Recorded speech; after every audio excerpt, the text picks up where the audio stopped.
Bonjour tout le monde, je vous présente Priscilla à nouveau pour un atelier sur la phytothérapie et je demande aux abonnés de penser à liker sur l'abonnement et ainsi que sur la chaîne de Priscilla. Voilà, alors je te laisse la parole, Priscilla, pour présenter la phytothérapie. Ça marche. Alors, sans oublier que si vous avez des questions, comme on n'est pas en live, de mettre de mettre dans les commentaires, comme ça on fera une prochaine vidéo sur questions-réponses. Alors, donc déjà, pour expliquer ce que c'est que la phytothérapie, bon, je pense aux personnes qui n'ont pas vu la première vidéo de Laurence et moi.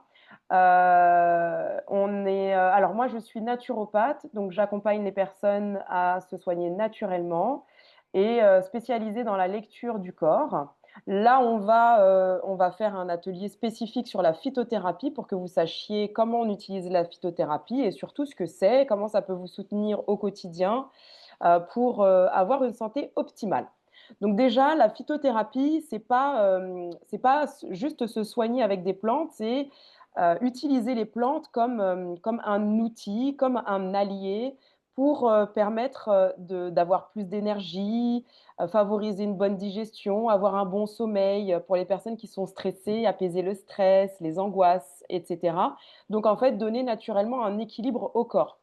L'objectif, finalement, c'est de comprendre et de savoir choisir intelligemment. Et c'est là où je vais vous guider à travers cet atelier. Donc, qu'est-ce que c'est que la phytothérapie?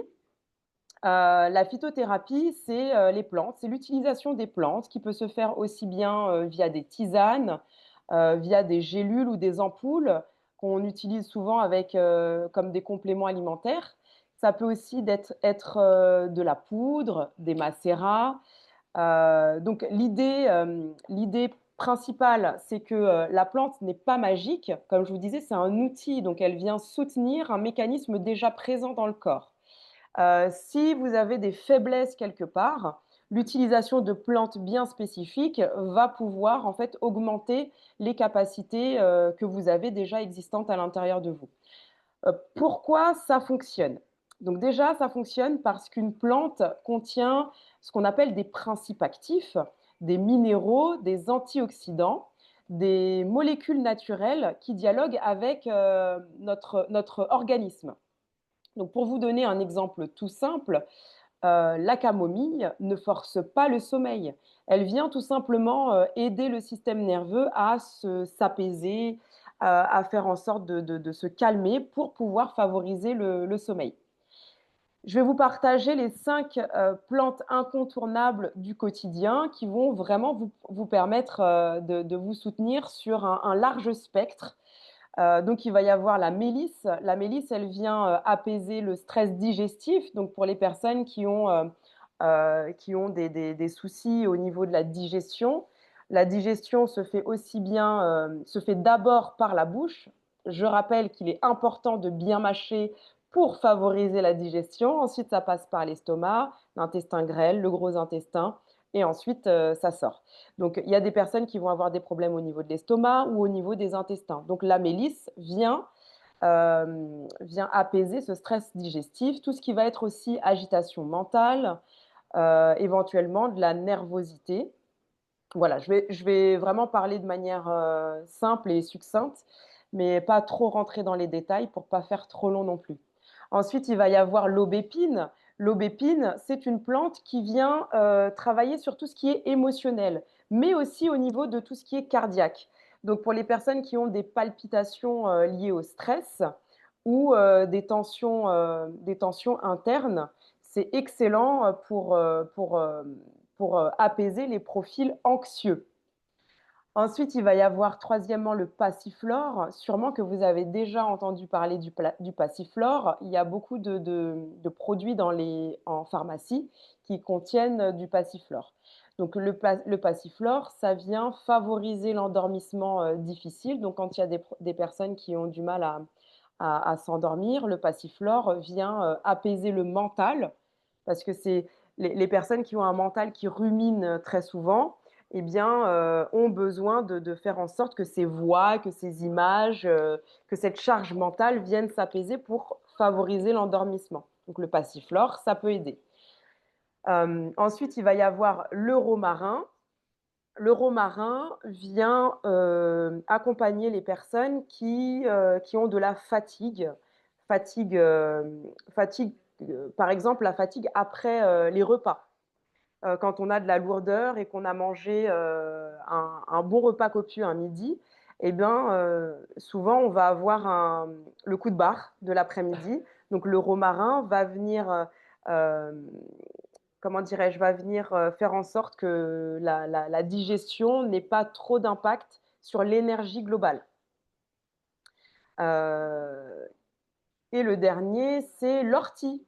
Je pense qu'il y a beaucoup de personnes qui doivent connaître les bienfaits, les vertus de l'ortie.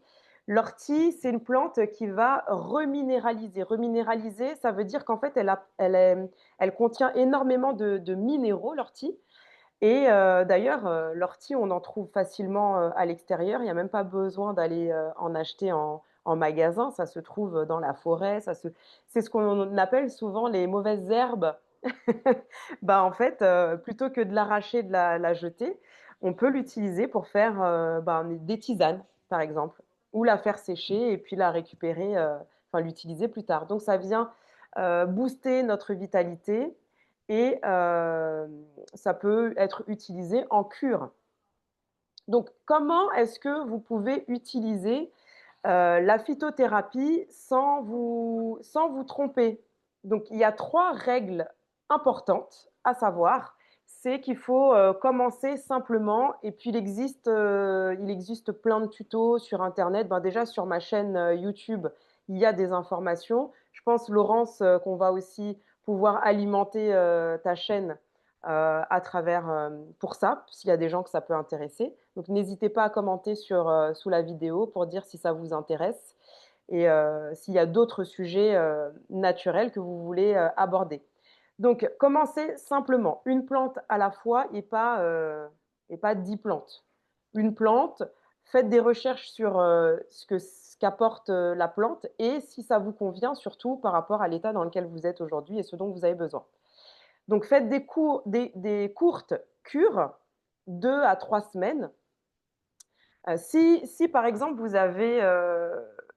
n'avez pas envie de vous lancer en fait dans l'application, dans le fait de mettre en place ces conseils ou d'utiliser vous-même les plantes, il existe bien évidemment les compléments alimentaires à base de plantes qui vont aussi bien faire l'affaire.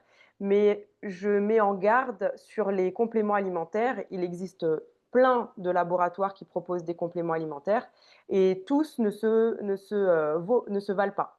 Donc il y a des dosages journaliers, il y a le coût aussi qui rentre en compte. Donc un bon rapport qualité-prix, ça c'est pareil, si vous avez des questions, mettez-les en commentaire, comme ça je pourrais vous aiguiller là-dessus.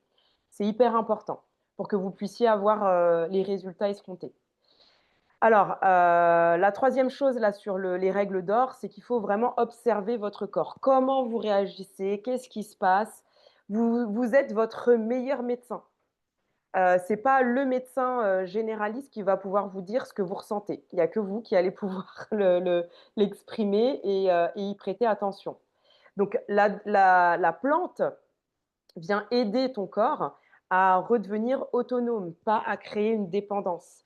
Et moi, à travers mes accompagnements, c'est vraiment ce que je préconise, c'est l'autonomie de santé et pas la dépendance. Alors, au niveau des erreurs fréquentes, prendre une plante comme un médicament, ça c'est ce que je disais, ça crée aussi de la dépendance et en fait, c'est comme les médicaments, c'est pas automatique. Parfois, il y a même pas forcément besoin de prendre une plante, il y a juste nécessité à écouter le corps parce qu'il a besoin d'exprimer quelque chose. Multiplier les compléments alimentaires, alors ça, c'est vraiment pas utile. Donc, ayez de bons conseils. Alors, sans dénigrer les médecins, en fait, les médecins ne sont pas formés sur les compléments alimentaires, sur la phytothérapie. Donc, ils vont vous dire de consommer Oh, tel et tel complément alimentaire parce que vous manquez de fer, vous manquez de vitamine C, vitamine D, etc. Mais en fait, il y a un cheminement, enfin, il y a des étapes. Et ça, pareil, si vous avez des questions là-dessus, n'hésitez pas et puis on en reparlera. Croire que le naturel est sans danger. S'il existe une posologie, ça veut dire une quantité qu'il faut respecter, c'est pas pour rien. Si vous consommez trop de... Alors, quand je dis danger, c'est pas forcément mortel, mais par exemple, l'ortie, si vous en consommez trop, c'est comme des fruits, quand vous en consommez trop, ben, vous allez aller à la selle. Voilà le danger. Le danger, il va se situer au niveau de la sortie. Ça va être très dur. Ou pas dur du tout, mais trop mou. Alors, oubliez que le stress, le sommeil et l'alimentation influencent tout. Alors, euh, oui, le stress peut avoir un impact sur un dérèglement hormonal, le sommeil aussi. L'alimentation, c'est important, mais je vais dire que tout ça, ce sont des messages. Les plantes envoient aussi des informations au corps. À travers le stress, le corps envoie des informations aussi. Donc, c'est un tout. Il faut vraiment tout prendre en compte. S'il y a un traitement médical, s'il y a une grossesse, s'il y a une pathologie particulière, moi personnellement en tant que naturopathe, je ne peux pas donner d'avis professionnel de santé, ni de diagnostic, ni proposer un médicament. Je reste à ma place. Il y a des professionnels de santé pour ça, mais moi je viens plutôt compléter, on va dire, leur travail, leur diagnostic. Ensuite, pour terminer, en plus, je vais vous proposer un petit exercice concret pour voir où vous en êtes. Donc, pour conclure, la phytothérapie est un outil d'autonomie et je vous invite vraiment à expérimenter pour voir ce qui vous convient le mieux. Laurence et moi, on ne va pas avoir les mêmes résultats ou les mêmes interactions avec une même plante. Donc, mais en fait, le vrai pouvoir, c'est vraiment d'apprendre à lire votre corps. Ça, pour moi, c'est hyper important et c'est indéniable. Alors, la question du jour, c'est si votre corps vous parlait aujourd'hui, il demanderait quoi?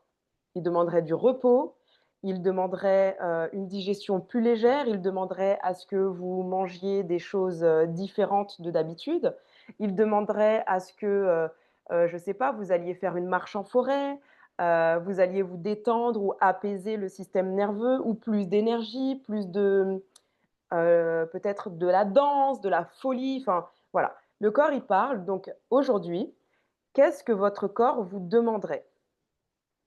Et donc la phrase de conclusion de cet atelier, une plante ne remplace pas votre intelligence corporelle, elle l'accompagne. Je vous invite, chers amis, comme on vous l'a dit, à mettre vos commentaires, à vous abonner sur la chaîne de Laurence et sur la mienne. Donc la mienne, c'est Priscilla Poulot. Au niveau de mes réseaux sociaux, c'est pareil. Donc il y aura, c'est Priscilla Poulot sur Instagram, sur Facebook, sur TikTok Je aussi. propose, je propose que tu mettes un lien dans le commentaire, un des premiers commentaires de la vidéo. Ah oui, oui, oui, on peut faire ça aussi. On mettra tout ça. On vous mettra tout à disposition et puis n'hésitez pas à interagir avec nous. Si vous voulez plus de contenu, ben, il y en aura, que ça soit sur la chaîne de Laurence et sur la mienne. Et ben, Voilà, à très merci bientôt, Priscilla. avec plaisir. Merci.